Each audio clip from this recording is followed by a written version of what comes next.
नमस्ते। तपाईलाई हाल खबर कस्तो छ? मेरो हाल खबर राम्रो छ।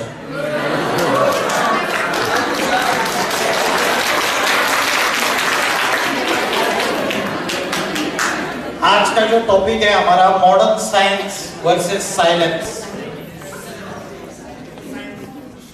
Before beginning the topic, we'll do meditation for 2 minutes.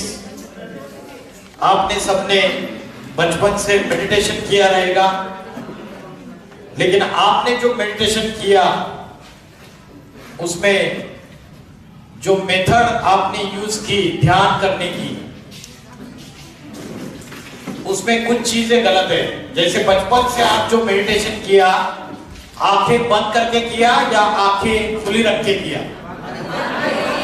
बंद करके। लेकिन भगवत गीता में चैप्टर नंबर 6 श्लोक नंबर 12 और 13 में बताया है, आंखें खुली रख के चंचल मन को भ्रुकुटी के बीच में एकाग्र करना है।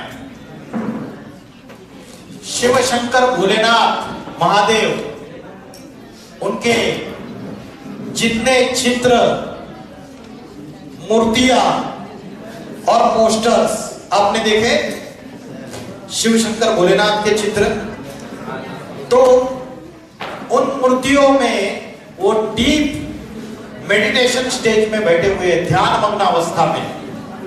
आप बताइए, उनकी आंखें पूरी बंद है या पार्शली ओपन है? आधी खुली आधी बंद है, कंप्लीटली क्लोज नहीं है। तो शिव शंकर भोलेनाथ ये महायोगी है, वो हम सबको ये मैसेज देना चाहते हैं कि जो ध्यान करते हैं उस समय आंखें कंप्लीटली बंद नहीं करनी है। भगवत गीता में भगवान ने अर्जुन को कर्मयोग सिखाया। कर्मयोग का अर्थ है कर्म करते हुए ध्यान में रहना। हम जब ध्यान में रहते हैं, आंखें बंद करते हैं, तब कोई कर्म नहीं करते हैं।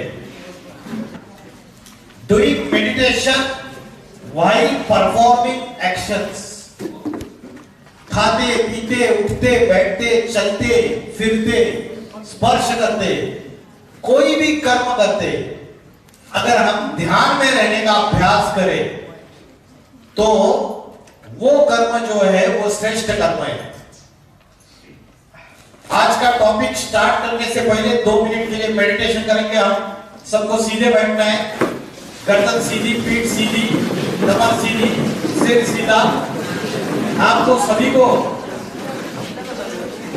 Centre point of the forehead, जिसको भ्रुकुटी कहते हैं, इस भ्रुकुटी के बीच में इस पॉइंट पे ध्यान लगाना है। जैसे आकाश में स्टार चमकता है, वैसे छोटा सा star centre point of the forehead में चमक रहा है, ऐसे विजुअलाइज करना है। 2 मिनट के लिए you have to disconnect yourself from the world, detach completely from the world. Don't remember anybody. आपका प्यारा दोस्त या सहेली कोई भी याद नहीं आना चाहिए। कोई प्रिय वस्तु, कोई प्रिय पदार्थ, सोन पापड़ी, रसगुल्ला, कुछ भी याद नहीं आना चाहिए। 2 मिनट के लिए सारी दुनिया को भूल जाओ, सिर्फ एक ही thought, I am a point of light blinking in the centre point of the forehead. सीधे देखना है, भ्रुकुटी के बीच में देखना है। जैसे आकाश में स्टार चमकता है, वैसा स्टार चमक रहा है, विजुअलाइज करना है। मन में अनेक अनेक विचार आएंगे, उन विचारों के पीछे भागना नहीं है। एक ही thought, I am a point of light blinking in the centre point of the forehead. भ्रुकुटी के मध्य में मैं चमकता हुआ सितारा हूं।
रोज हम फिजिकल एक्सरसाइज करते हैं, वैसे ये मन की एक्सरसाइज है। जैसे हम फिजिकल हेल्थ के तरफ ध्यान देते हैं, वैसे मेंटल हेल्थ और स्पिरिचुअल हेल्थ उसके ऊपर ध्यान देना बहुत जरूरी है। क्योंकि आज छोटे बच्चे से लेकर बूढ़े तक सबका मन भटक रहा है, किसी का भी मन एकाग्र नहीं है। Depression, tension, stress, anxiety, overthinking, psychosomatic disorders, रात को नींद नहीं आना, सुसाइडल थॉट्स, आत्महत्या के विचार, तो ये सारी प्रॉब्लम्स बढ़ती चली जा रही है। छोटे छोटे बच्चों में डिप्रेशन की समस्या आ रही है। तो मॉडर्न साइंस जो है, इसने जो साधन तैयार किए, एक तरफ तो हमें लग रहा है कि इंटरनेट टेक्नोलॉजी आई, आर्टिफिशियल इंटेलिजेंस आया, रोबोटिक्स टेक्नोलॉजी आई, दुनिया चांद पे जा रही है, दुनिया मंगल ग्रह पे जा रही है, स्पेस स्टेशन तैयार हो गए, इतनी सारी डेवलपमेंट हो रही है। लेकिन दूसरी तरफ अगर आप देखेंगे तो मन और बुद्धि जो है उसमें पोल्यूशन, विचारों का पोल्यूशन, निगेटिविटी का पोल्यूशन, निगेटिव थॉट्स और वेस्ट थॉट्स का करप्शन और गंदगी बढ़ती चली जा रही है या कम हो रही है? क्या हो रहा है? बढ़ती चली जा रही है। बुद्धि भ्रष्ट बन रही है या बुद्धि श्रेष्ठ बन रही है? ये मोबाइल, सोशल मीडिया यूज करके भ्रष्ट बन रही है। छोटे छोटे बच्चों की बुद्धि भ्रष्ट बन रही है। राइटियस एंड अनराइटियस, हमारी जो मन और बुद्धि है ये राइटियस बनने के जगह अनराइटियस बन रही है।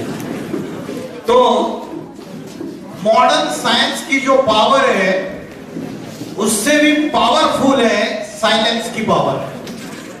और साइलेंस मतलब शांति, और शांति ये मन, बुद्धि और आत्मा जिसकी शक्तिशाली है, एकाग्र है, उसके अंदर साइलेंस की पावर है।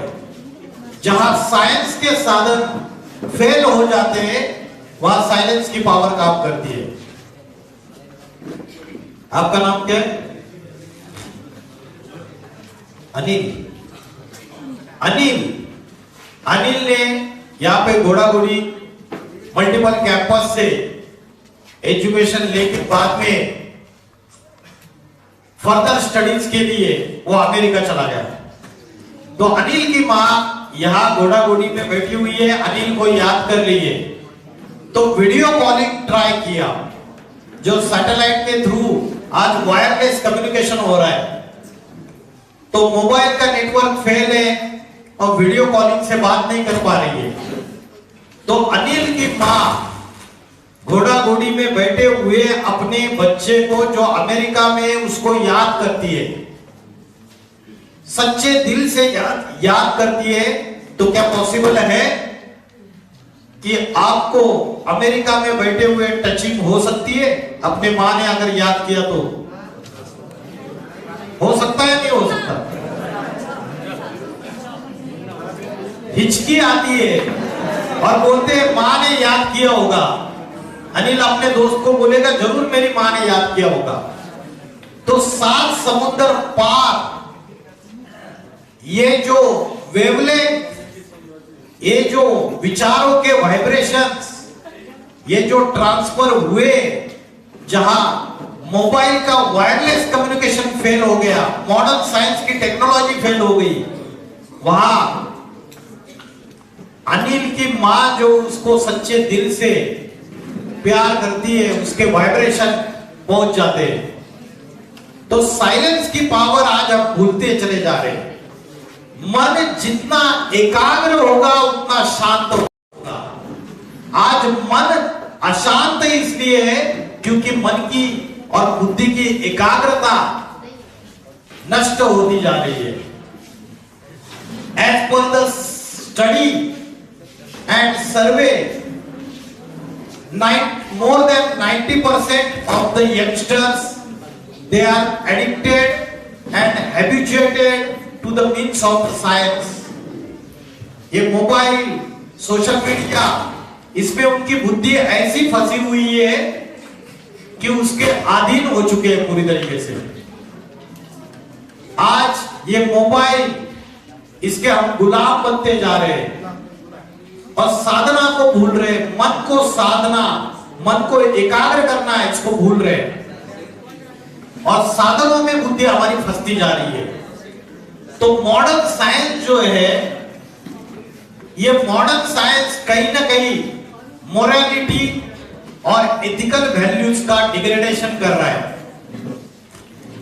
China is the first country who declared addiction of the internet as a disease. Internet की एडिक्शन एक रोग है। किसने डिक्लेयर किया ये बात? चाइना ने।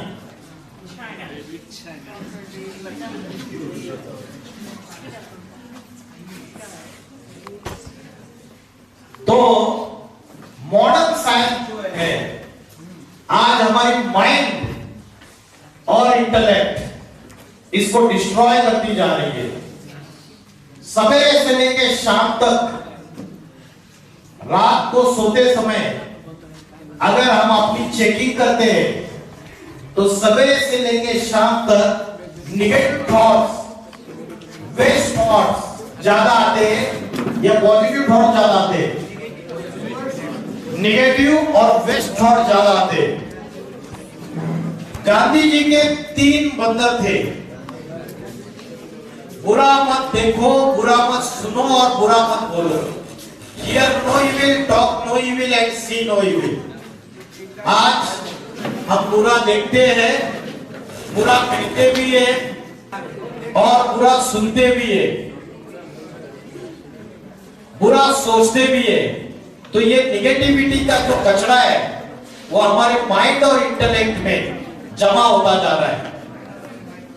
जैसे शरीर पे मैला जमा हुआ तो हम रोज क्या करते? स्नान करते, नहाते। वैसे मन और बुद्धि, आत्मा के ऊपर जो लंबे समय से जो निगेटिव थॉट्स का, इविल थॉट्स का कचरा जमा हो रहा है, उसकी क्लींसिंग कैसे करें? आज किसी भी स्कूल, कॉलेज, यूनिवर्सिटी में मन और बुद्धि की सफाई करने की नॉलेज नहीं सिखाई जाती। उसकी वजह से आज यूनिवर्सिटीज में, कॉलेजेस से डॉक्टर तैयार हो रहे, वकील तैयार हो रहे, इंजीनियर तैयार हो रहे, लेकिन अच्छे चरित्र वाले मनुष्य तैयार नहीं हो रहे। कैरेक्टर बिल्डिंग, चरित्र निर्माण, ये शिक्षा का एक मुख्य उद्देश्य है। स्वामी विवेकानंद ने कहा था, मुझे 100 चरित्रवान युवा दे दो, मैं इस दुनिया को परिवर्तित करके दिखाऊंगा। लेकिन उनको 100 चरित्रवान युवा मिले ही नहीं। तो मॉडर्न साइंस जो है वो आज उसमें जो सोशल मीडिया है, Facebook, TikTok, Snapchat, Instagram, YouTube, आज हम जो चीजें देखते हैं आंखों से, वैसे ही आप बनते हैं, वैसे ही हमारी बुद्धि, वैसे हमारे विचार। ये सोशल मीडिया हमारे इमोशंस को भी मैनिपुलेट करता है। अगर कोई वायलेंस वाली मूवी आपने देखी तो आपके मन में एग्रेशन आता है। तो जो भी इमोशंस है वो इस सोशल मीडिया से हमारे चेंज होते जाते हैं। Law of attraction, law of attraction कहता है as you think so you become. जैसे आप सोचते हो वैसे ही आप बनते हो। As you imagine so you create. जैसे आप इमेजिन करते हो वैसे ही आप अपने लिए विश्व बनाते हो। तो मन जो है, मन के जो वाइब्रेशन है और मन के जो विचार है, उसके अनुसार हम अपनी डेस्टिनी तैयार करते हैं। आज जो यूथ है वो जो कंटेंट सोशल मीडिया में पढ़ रहा है, देख रहा है, वो अश्लील साहित्य ज्यादा है उसमें, एडल्ट कंटेंट, और उसकी वजह से बुद्धि की जो रैशनल थिंकिंग है वो रैशनल थिंकिंग हमारी नष्ट होती जा रही है। बुद्धि का काम क्या है? बुद्धि का वर्क क्या होता है, फंक्शन क्या होता है? बुद्धि डिसीजन मेकिंग पावर है। What is right and what is wrong, what is good and what is bad, क्या सत्य है क्या असत्य है, उसका डिसीजन करना ये बुद्धि का काम है। लेकिन आज क्या हो रहा है? आज हमारी बुद्धि जो है वो गलत चीजों का डिसीजन ले रही है, रॉन्ग डिसीजंस ले रही है जीवन में। पाप और पुण्य, सत्य और असत्य, सच और झूठ, इसमें झूठ का सहारा ले रही है। तो इंटरनेट पे आज जो परोसा जाता है वो आज हम ले लेते हैं। जैसे घर में माँ ने खाना परोसा और खाने में नमक अगर ज्यादा है तो आप थाली को रिजेक्ट कर देते हैं, करते हैं ना? बहुत सारे तो करते हैं। लेकिन आज इंटरनेट पे जो परोसा जा रहा है, इनको जानते हैं आप? समीर रैना, इन्होंने बीच में प्लेटफॉर्म पे, सोशल मीडिया प्लेटफॉर्म पे ऑब्सीन लैंग्वेज का यूज किया था और छोटे छोटे बच्चे इनको सुनते, तो उसकी वजह से आज छोटे छोटे बच्चों को जो बातें नहीं पता चलनी चाहिए, उनका फोकस पढ़ाई पे होना चाहिए, वो फोकस हट रहा है। तो साइंस के जो साधन है उसकी वजह से आज मोरालिटी और एथिकल वैल्यूज का डिग्रेडेशन हो रहा है। आज कॉलेजेस, यूनिवर्सिटीज की हालत ये है, आप अगर नॉर्थ इंडिया में जाएंगे, हरियाणा, पंजाब, हिमाचल प्रदेश, उत्तराखंड, उत्तर प्रदेश, इसमें कॉलेजेस, यूनिवर्सिटीज में बहुत सारे जो स्टूडेंट्स है वो ड्रग्स, नशा, इसकी लत लगती जा रही है उनको। हरियाणा की एक यूनिवर्सिटी है, उसमें 4 यूनिवर्सिटी के बच्चे इकट्ठा आकर कॉन्फ्रेंस हॉल में बैठे थे और वहां एक सीनियर पुलिस ऑफिसर, उनका एक नशा मुक्ति के ऊपर लेक्चर हो रहा था। तो उस स्टूडेंट ने क्या क्वेश्चन पूछा, सुनिए। सर हमने इतना बड़ा ये कार्यक्रम देखा नशा मुक्ति अभियान का, और यूनिवर्सिटी नशे का सबसे बड़ा एपी सेंटर है। सर आज हम 5 यूनिवर्सिटी के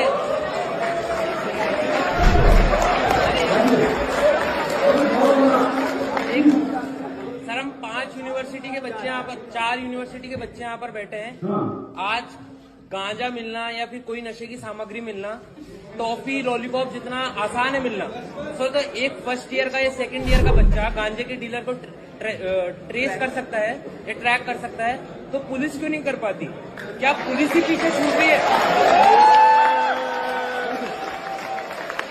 सर एक second, sir let me complete.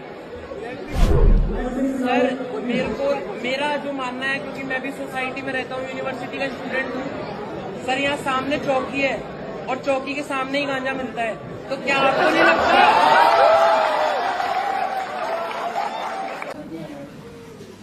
As per studies, major impact of social media on studies and increased risk for depression, anxiety, loneliness. अभी दिल्ली में रिसेंटली 3 दिन पहले एक घटना हो गई। दिल्ली के नजदीक गाजियाबाद में 3 सिस्टर्स ने एक साथ सुसाइड किया। उनका एज था 12, 14 और 16। वीडियो गेमिंग की वजह से ये सुसाइड किया। जो वीडियो गेम्स खेलते हैं तो उन्होंने बोला कि हम कोरियन हैं, मतलब उनकी बुद्धि में वो वीडियो गेम खेलते खेलते ये बैठ गया कि हम कोरियन हैं।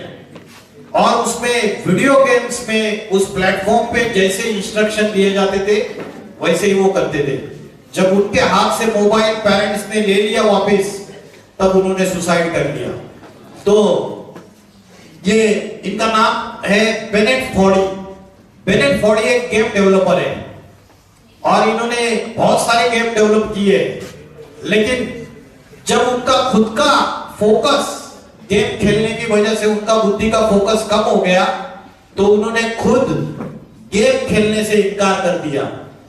तो आज जो साधन तैयार कर रहे हैं वो लोग बाद में मान रहे हैं कि हमने गलत चीज तैयार की है। Pay less attention to yourself and pay more attention to your soul. Soul मतलब आत्मा। आज ये साइंस के साधन है वो हमें डिस्ट्रैक्ट करते हैं, अच्छाई से, जो सच्चा मार्ग है उससे डिस्ट्रैक्ट करते हैं। And distraction waste our energy, हमारी एनर्जी को, स्पिरिचुअल एनर्जी को वेस्ट कर देती है और कंसंट्रेशन रिस्टोर इट। तो टेलीपैथी जैसे एक साइंस है, टेलीपैथी में वायरलेस कम्युनिकेशन हो सकता है, वैसे ही एक माइंड से दूसरे माइंड में थॉट्स ट्रांसमिट किए जा सकते हैं। ट्रांसमिशन ऑफ थॉट्स वो कब पॉसिबल है? जब मन एकाग्र है, मन के जो थॉट्स है वो एकदम प्योर है, शुद्ध है, विचार में प्यूरिटी है, पवित्रता है, शांत है, मन एकाग्र है, तब एक मन के विचार दूसरे मन में ट्रांसफर किए जा सकते हैं। ये पॉसिबल है। आज हॉस्पिटल में जब पेशेंट जाता है और उसका कोई ऑपरेशन डॉक्टर ने बताया है, तो वो इतने डर जाते हैं, इतना भय आ जाता है उनके अंदर कि हॉस्पिटल में ऑपरेशन थिएटर में जाने से पहले ही हार्ट अटैक आ जाता है उनको डर से। कोरोना में भी जब कोरोना की बीमारी आई दुनिया में, तो कई सारे करोड़पति जिनके पास बहुत पैसा है, जो बॉडी बिल्डर है, वो सिर्फ भय के कारण हार्ट अटैक होकर मर गए। कोरोना की बीमारी से नहीं मरे, भय के कारण मर गए, क्योंकि मीडिया में सवेरे से लेकर शाम तक भय का वातावरण फैलाया जा रहा था। तो जिसका माइंड वीक है, जिसकी विल पावर कमजोर है, उसके पास कितना भी पैसा है दुनिया का, फिर भी वो फेल है। इसलिए शास्त्रों में बोला है, मन के हारे हार है और मन के जीते जीत है। भगवत गीता में बोला, मन जीते सो जगत जीत, इंद्रिय जीते सो जगत जीत। The one who has conquered the mind has conquered the entire world। जिसने अपने मन के ऊपर जीत पाई, उसने जगत के ऊपर जीत पाई। तो आज ये जो पेशेंट्स है, उनको डॉक्टर ऑपरेशन थिएटर जाने से पहले भगवत गीता पढ़ने के लिए देते हैं, ताकि इनका सेल्फ कॉन्फिडेंस, विल पावर बढ़े। तो आज हम क्या करते हैं, साइलेंस की पावर अचीव करने के लिए हम मंदिर में जाते, चर्च में जाते, गुरुद्वारा में जाते, कोई लोग माला फेरते, जाप करते, ध्यान करते। तो मुख से हम जो चैंटिंग करते हैं, मंत्रों का चैंटिंग करते, जाप करते, उससे भी पावरफुल है मन के विचारों को एकाग्र करना। साइलेंस की पावर जो है, मन को अनेक विचारों से मुक्त करके एक भ्रुकुटी के बीच में मन को एकाग्र करना, ये पावर सबसे स्ट्रॉन्ग है। मनुष्य जो है, ह्यूमन बीइंग, ये सबसे इंटेलेक्चुअल एनिमल है, बुद्धिमान प्राणी। और मनुष्य के वाइब्रेशन बिगड़ते, मनुष्य पापी बनता है, मनुष्य दुराचारी बनता है, मनुष्य दुखी हो जाता है, तो उसका असर जानवरों के ऊपर भी पड़ता है। क्योंकि जानवर जो है वो इस सृष्टि रूपी नाटक के साइड एक्टर से, और मनुष्य मेन एक्टर है।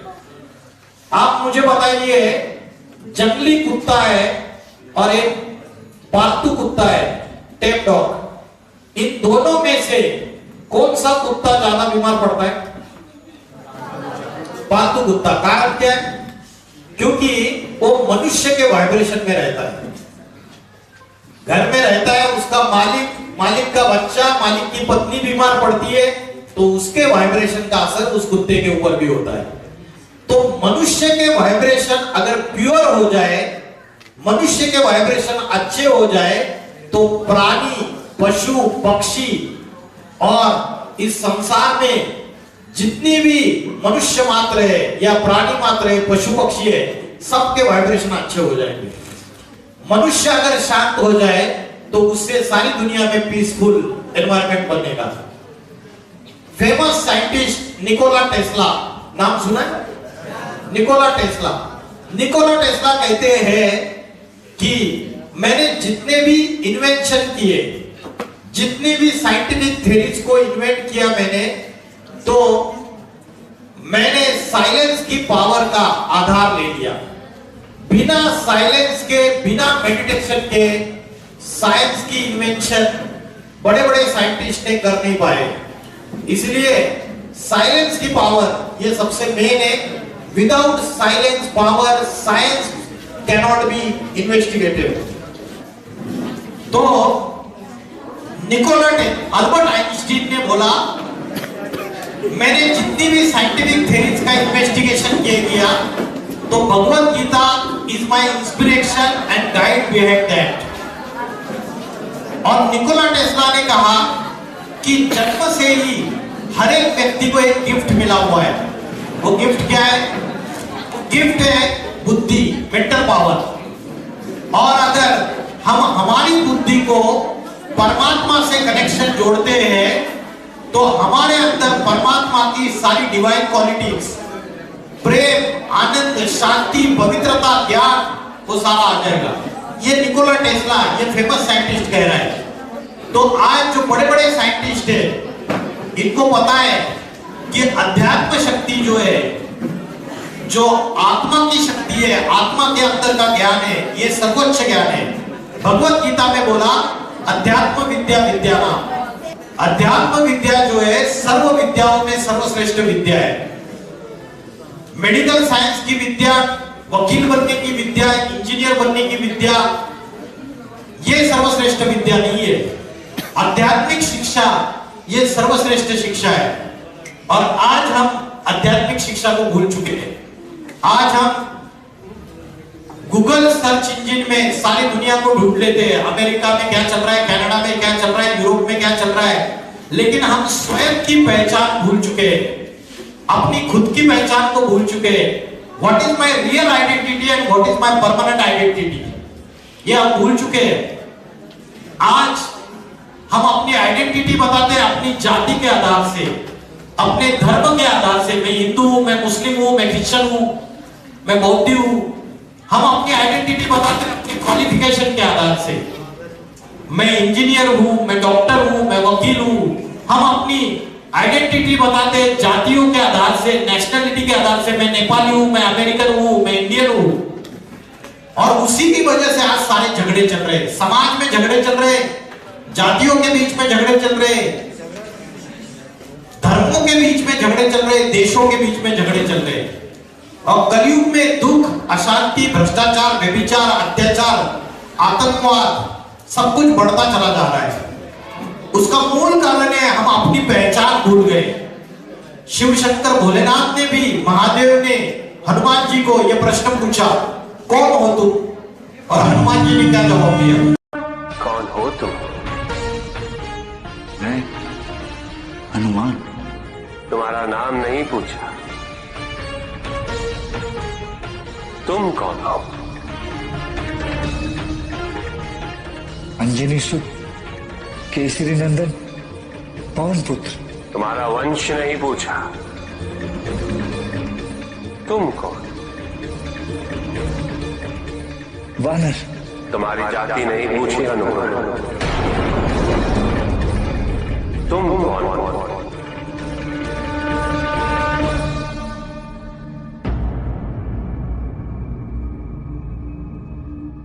मुझे ज्ञात नहीं, मुझे केवल ये ज्ञात है कि मुझे कुछ ज्ञात नहीं। मुझे अभी यही ज्ञात है कि मैं स्वयं अज्ञात हूं। तो जैसे हनुमान जी अपनी आइडेंटिटी को भूल चुके थे, महादेव ने उनको उनकी आइडेंटिटी बताई। अर्जुन भी अपनी आइडेंटिटी को भूल चुका था। महाभारत के युद्ध में अर्जुन का सेल्फ कॉन्फिडेंस लूज हो चुका था, अर्जुन की विल पावर कमजोर हो चुकी थी। अर्जुन ने बोला मैं युद्ध नहीं करूंगा, गांडीव धनुष्य नीचे गिर चुका था, अर्जुन थर थर कांप रहा था। अपने जो भाई है, पितामह है, कृपाचार्य है, भीष्माचार्य है, उनके मोह में आ चुका था। बोला मैं युद्ध नहीं करूंगा। वैसे हम सभी नंबरवार अर्जुन हैं। आज अर्जुन का मन जैसे चंचल था वैसे हमारा मन भी चंचल है, अनस्टेबल है। और भगवान ने भगवत गीता में अर्जुन को शस्त्र अस्त्र चलाने की नॉलेज नहीं दी। भगवान ने अर्जुन को मन को कैसे कंट्रोल करे, विल पावर कैसे बढ़ाए, आत्मशक्ति कैसे बढ़ाए, इसकी नॉलेज दी। जो नॉलेज है आज हम भूल चुके हैं। तो हमारी असली आइडेंटिटी है जो हम भूल चुके हैं, वो क्या है? Who am I? मैं कौन हूं? क्या जवाब है इसका? आज मॉडर्न साइंस के पास इस प्रश्न का जवाब नहीं है। Who am I? मैं कौन हूं? क्या जवाब है इसका? कौन हूं मैं? मैं शरीर नहीं हूं, I am not a physical body, मैं आत्मा हूं। ये मेरी असली आइडेंटिटी है। और आत्मा इस शरीर में कहां रहती है? आत्मा इस शरीर में नाक पे रहती है। कहां रहती है आत्मा? हमारी असली आइडेंटिटी क्या है? What is my real identity? तो हमारी रियल आइडेंटिटी जो आप भूल चुके हैं वो है I am not a physical body, मैं एक आत्मा हूं। ये शरीर है, हड्डी मांस का पुतला। Physical body made up of flesh and bones. जब तक शरीर में आत्मा प्रवेश नहीं करती है तब तक शरीर कुछ काम नहीं कर सकता। आंखों से देख नहीं सकते, कानों से सुन नहीं सकते। और जब आत्मा निकल जाती है तो डेड बॉडी क्या होता है? Dead body. उसको या तो जमीन में गाड़ दिया जाता है या जला दिया जाता है। तो हमारी जो असली आइडेंटिटी हम आत्मा है। हिंदू नहीं, मुस्लिम नहीं, क्रिश्चियन नहीं, लड़का नहीं, लड़की नहीं, जेंडर डिस्क्रिमिनेशन भी नहीं, धर्म का डिस्क्रिमिनेशन भी नहीं, जाति का डिस्क्रिमिनेशन भी नहीं।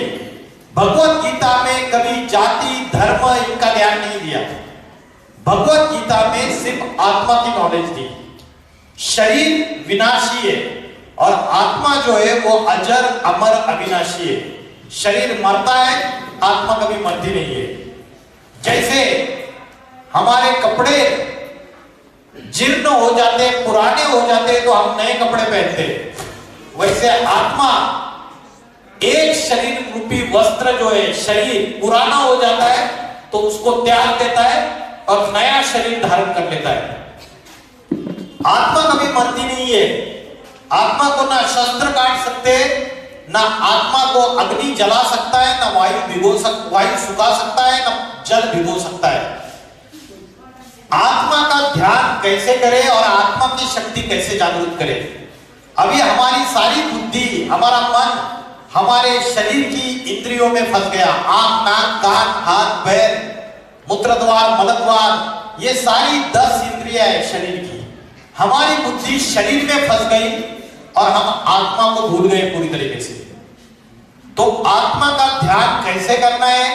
आत्मा का ध्यान करेंगे तो शांति, सुख, पवित्रता, आनंद, ज्ञान, जो आत्मा की ओरिजिनल कैरेक्टरिस्टिक है, ओरिजिनल क्वालिटीज है, वो फिर से वापस आएगी। तो आत्मा का ध्यान करने के लिए आपको पता होना चाहिए कि आत्मा का घर कौन सा है। आत्मा शरीर में कहां रहती है? आत्मा कहां रहती है पता है किसी को? नाक पे रहती है, यहां रहती है, कहां रहती है? पैर में रहती है, कहां पे रहती है आत्मा?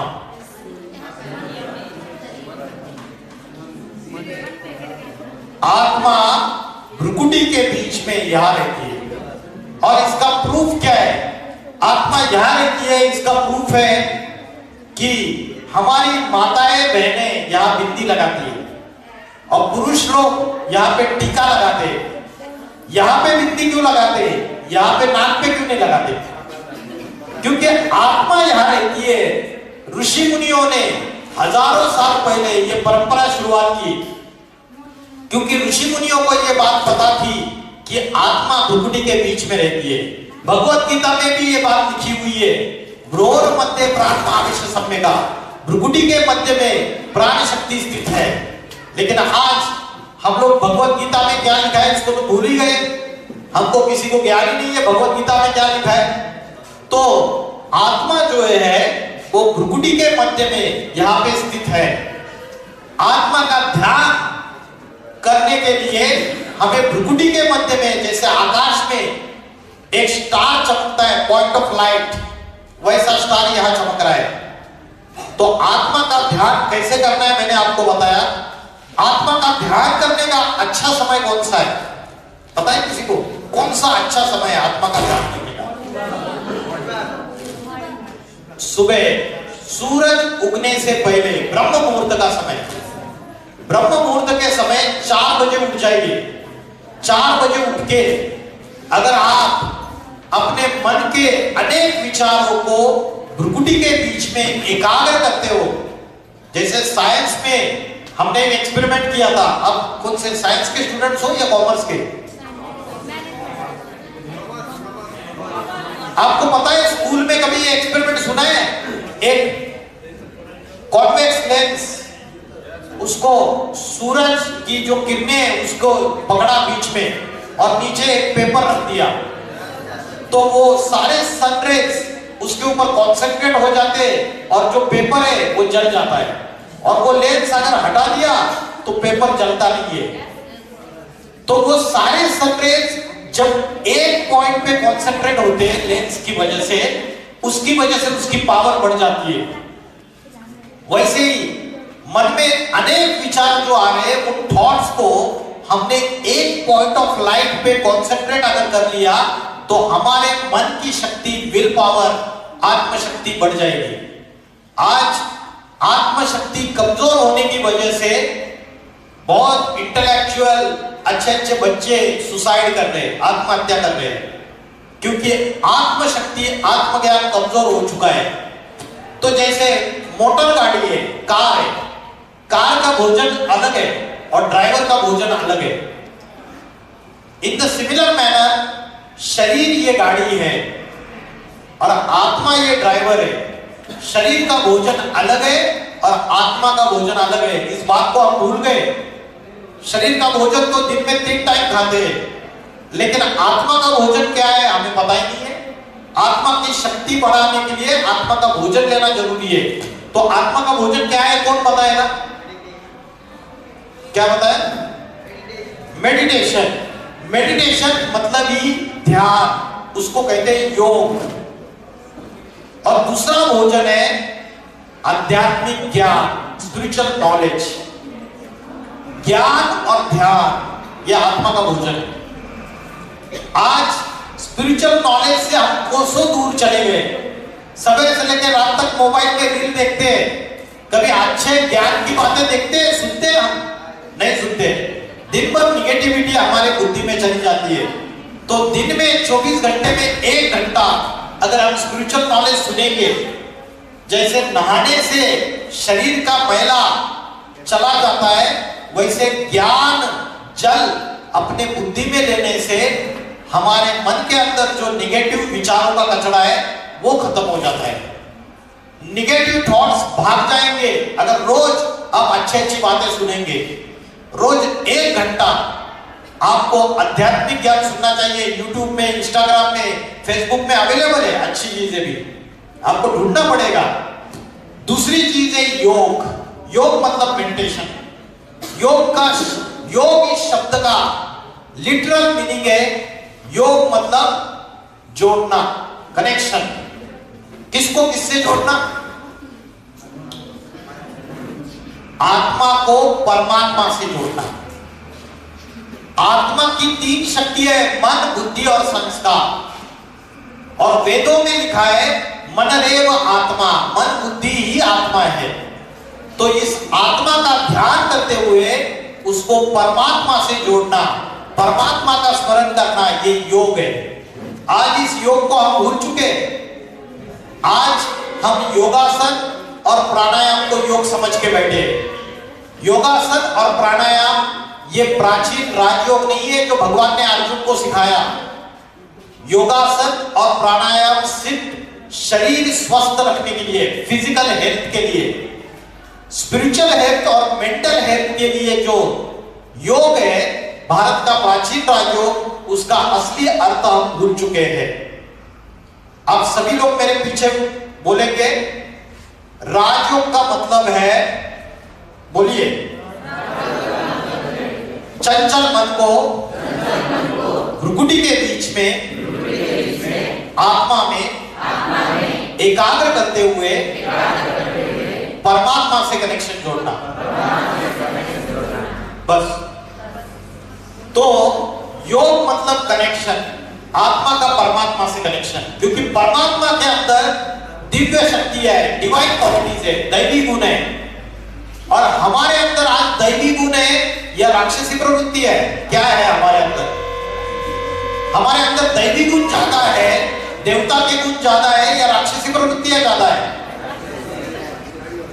राक्षस, रावण भी राक्षस था, और रावण का अर्थ है रावयते इति लोकाः, जो लोगों को रुलाता है वो रावण। मन से हमने दूसरों के प्रति घृणा, ईर्ष्या, द्वेष, हेट, जेलसी, अगर मन से दूसरे के प्रति निगेटिव थॉट्स रखे तो दूसरों को दुख देना हो गया, दूसरों को रुलाना हो गया। अगर बोली से हमने ऐसी बातें बोली कि जिससे दूसरे को दुख होता है तो वो भी रावण है, और अगर कर्म ऐसे किए जिससे दूसरे को दुख होता है वो भी रावण का कर्म है। तो आज हमारे सबके अंदर रावण है या नहीं है? किसी के अंदर कम है परसेंटेज, किसी के अंदर ज्यादा है। तो आत्मा का भोजन मैंने आपको बताया, लेकिन आत्मा का भोजन लेने से आत्मा की बैटरी चार्जिंग होती है, लेकिन आत्मा की बैटरी डिस्चार्ज कैसे होती है?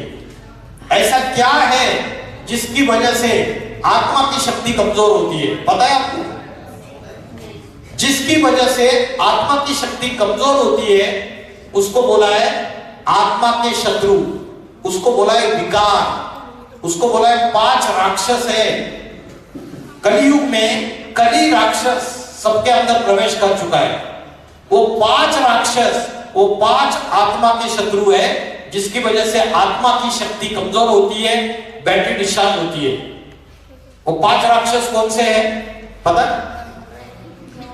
काम, क्रोध, लोभ, मोह और अहंकार।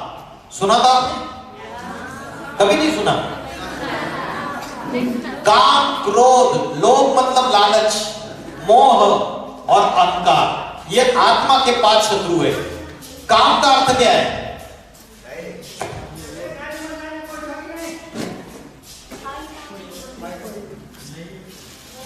काम का अर्थ है कामना।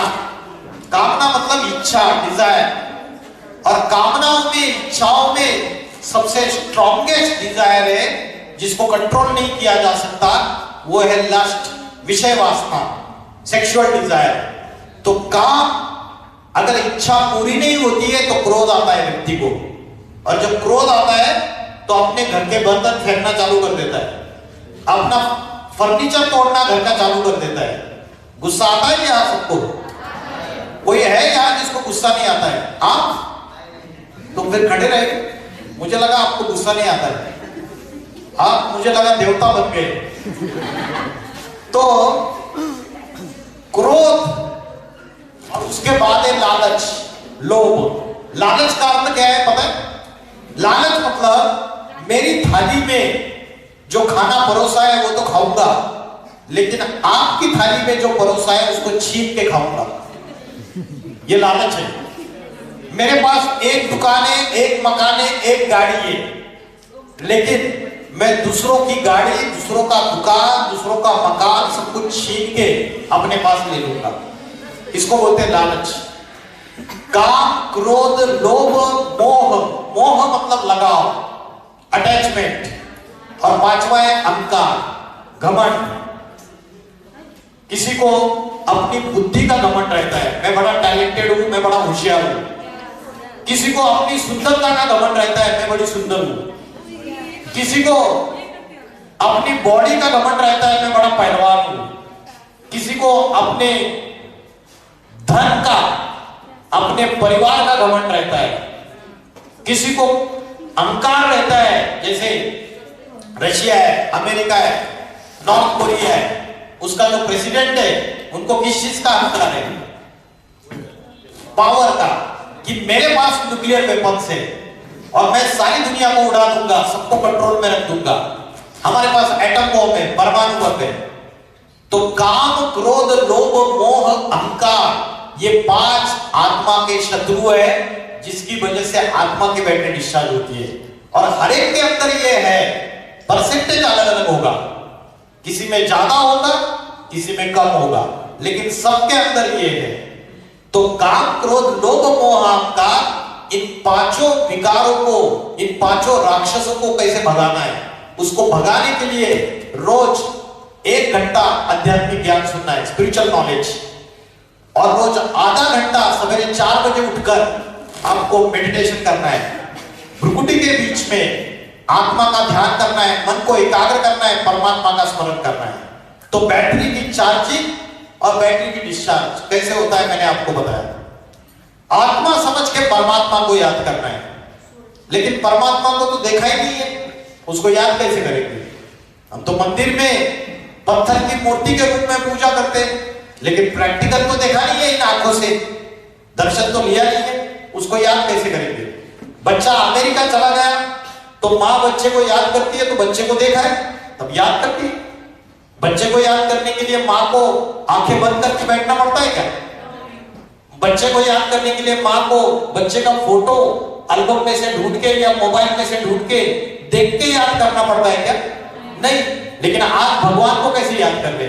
आज भगवान को याद करने के लिए आंखें बंद करके बैठते, आज भगवान को याद करने के लिए भगवान का फोटो सामने रखते, आज भगवान को याद करने के लिए डांस करते, गाना लगाते, जोर जोर से डीजे सॉन्ग लगाते, फिर जाके भगवान को याद करते। तो ये सारे आर्टिफिशियल टेक्निक्स है।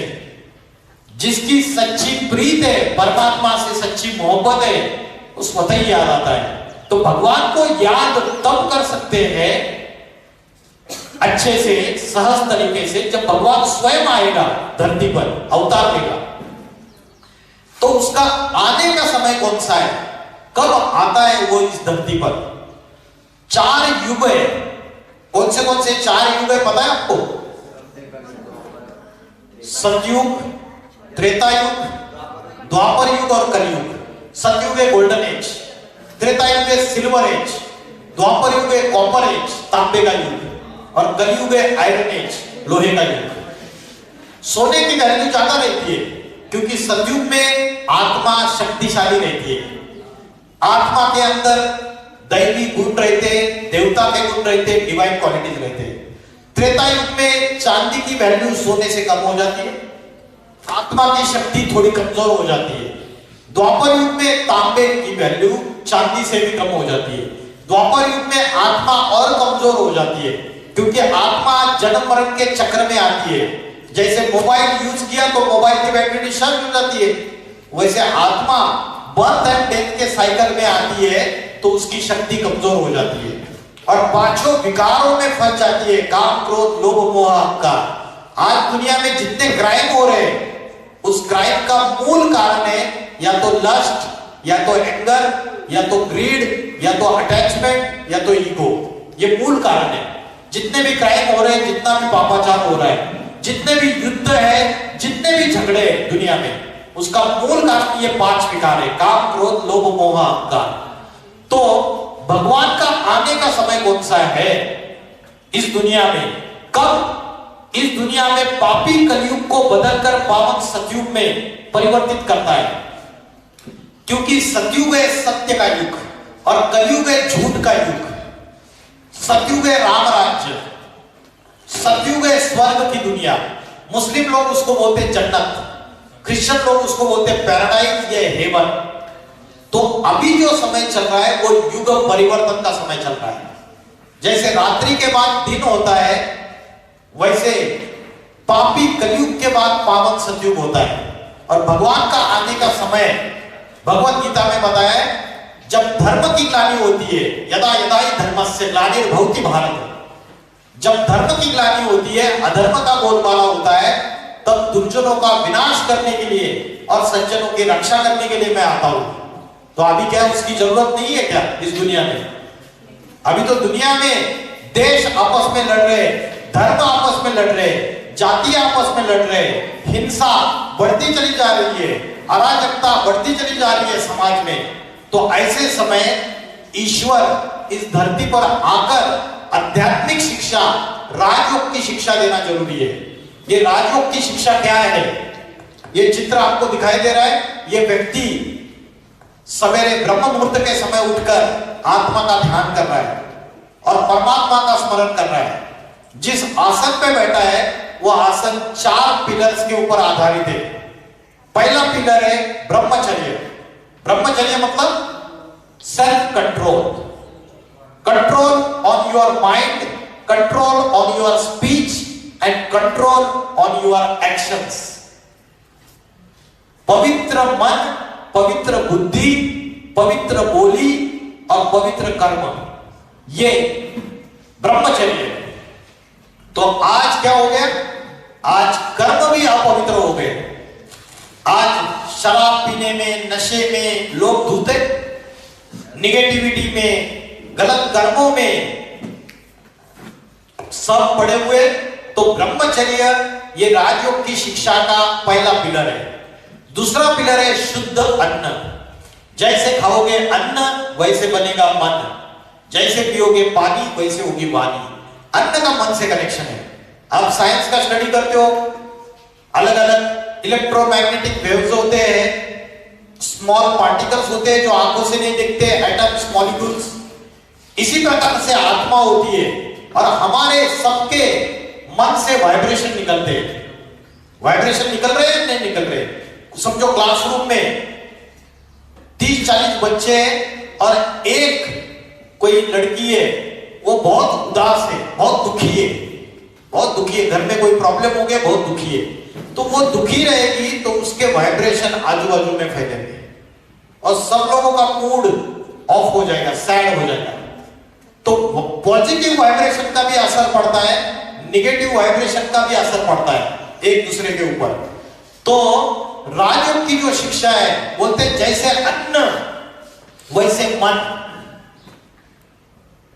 अगर रेस्टोरेंट में खाना बनाने वाला जो कुक है, वो खाना बनाते वक्त उसके मन में पापी विचार चल रहे, गंदे विचार चल रहे, उसके मन में किसी की मर्डर करने का विचार चल रहा है, तो जब खाना बनाता है तो खाना बनाते वक्त उसके आंखों से, हाथों से वाइब्रेशन निकल रहे हैं और उस वाइब्रेशन का असर उस अन्न के ऊपर हो रहा है। और वो डिश प्रिपेयर करके जब आपको सर्व की जाती है और जब आप वो अन्न ग्रहण करते हो तो उस अन्न में जो उसके वाइब्रेशन आए खाना बनाने वाले व्यक्ति के, वो आपके मन के ऊपर असर करते हैं। कर सकते हैं या नहीं कर सकते? इसलिए बोला जैसे खाओगे अन्न वैसे बनेगा मन। जैसा अन्न खाते हैं वैसा ही मन बनेगा।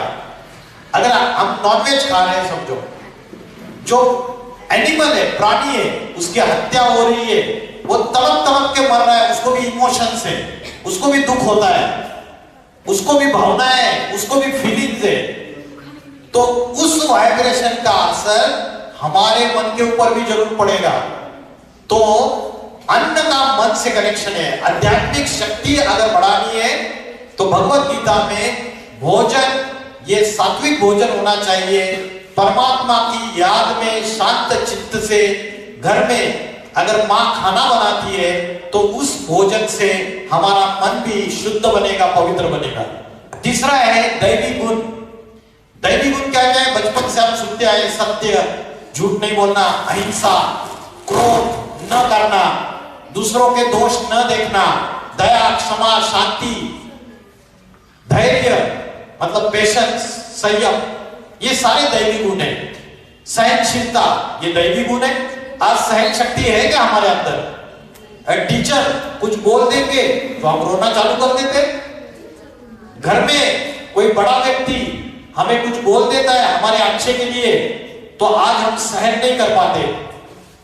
आज लड़की शादी करके ससुराल चली जाती है और 10 दिन 15 दिन में वापस आ जाती है मायके में, क्योंकि सहन शक्ति नहीं है पहले जैसी। सहन शक्ति कमजोर हो गई। अच्छा, पहले नेपाल में डाइवोर्स होते थे क्या? 50 साल पहले डाइवोर्स, तलाक होता था? सिस्टम भी नहीं था। अभी हो रहे क्या? अभी हो रहे, अभी कोर्ट कचहरी में जा रहे, डाइवोर्स हो रहे। क्यों? क्योंकि सहन शक्ति कमजोर हो गई, सहन करने की शक्ति कमजोर हो गई। जिसकी आत्मा कमजोर हो जाएगी उसकी सहन शक्ति भी कमजोर हो जाएगी। दैवी गुण गायब हो रहे हैं और राक्षसी प्रवृत्तियां बढ़ रही है। तो राजयोग की शिक्षा हमको दैवी गुण धारण करना, राक्षसी प्रवृत्तियों को छोड़ना, और चौथा है सत्संग, सत्य का संग। सत्यम शिवम सुंदरम कहा जाता है। एक परमात्मा का संग करना चाहिए, एक बुद्धि से उसको याद करना चाहिए, उसका ज्ञान सुनना चाहिए, उसको अपने व्यवहार में लाना चाहिए। तो राजयोग की शिक्षा के ये मैंने आपको बताया 4 पिलर्स: ब्रह्मचर्य, शुद्ध अन्न, दैवी गुण और सत्संग। कुसंग और सत्संग, bad company and good company. कलयुग में 2 दोष है, अन्न दोष और संग दोष। आज अन्न दोष और संग दोष की वजह से हमारी जीवन रूपी गाड़ी गड्ढे में जा रही है। अगर कोई दोस्त है वो दिन में सिगरेट पीता रहता है 3-4 बार, और उसके साथ आप रहेंगे तो 3-4 महीने के बाद हम भी सिगरेट पीना चालू कर देंगे। जैसा संग वैसा रंग चढ़ता है। अगर अच्छा संग किया तो उससे हमें पॉजिटिविटी आएगी। तो राजयोग से हमारे अंदर 8 शक्ति आती है: सामना करने की शक्ति, सहन करने की शक्ति, परखने की शक्ति। अच्छा, ठीक है। लास्ट 2 मिनट मैं एंड कर देता हूं लेक्चर का। तो मैंने आपको क्या क्या बताया? Who am I? मैं कौन हूं? I am not a physical body। मैं कौन हूं? आत्मा हूं। आत्मा कहां रहती है? जवाब दीजिए जल्दी जल्दी। आत्मा कहां रहती है? भ्रुकुटी के बीच में। आत्मा का भोजन क्या है? आध्यात्मिक ज्ञान और योग। योग मतलब आत्मा का परमात्मा से जोड़ना। आत्मा के शत्रु कौन से हैं? आत्मा के शत्रु कौन से? काम, क्रोध, लोभ, मोह, अहंकार। और 4 युग कौन से बताएं?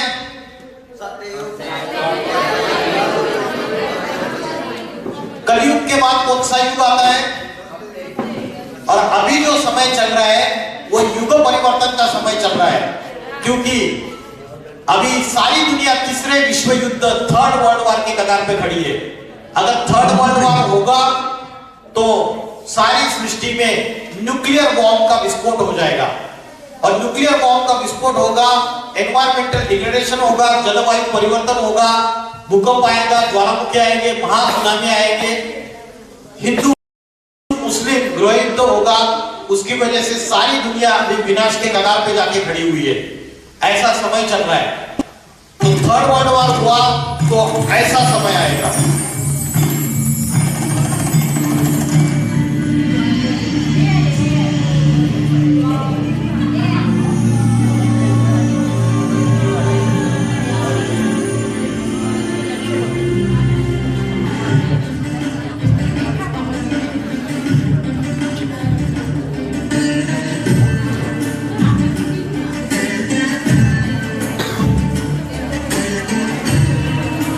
बड़ी बड़ी बिल्डिंग ताश के पत्ते के जैसे गिर जाएगी। ये नासा की भी रिपोर्ट है।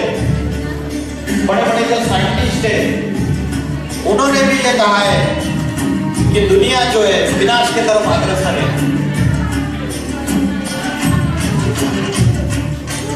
हिंदू मुस्लिम आपस में झगड़े बढ़ रहे हैं।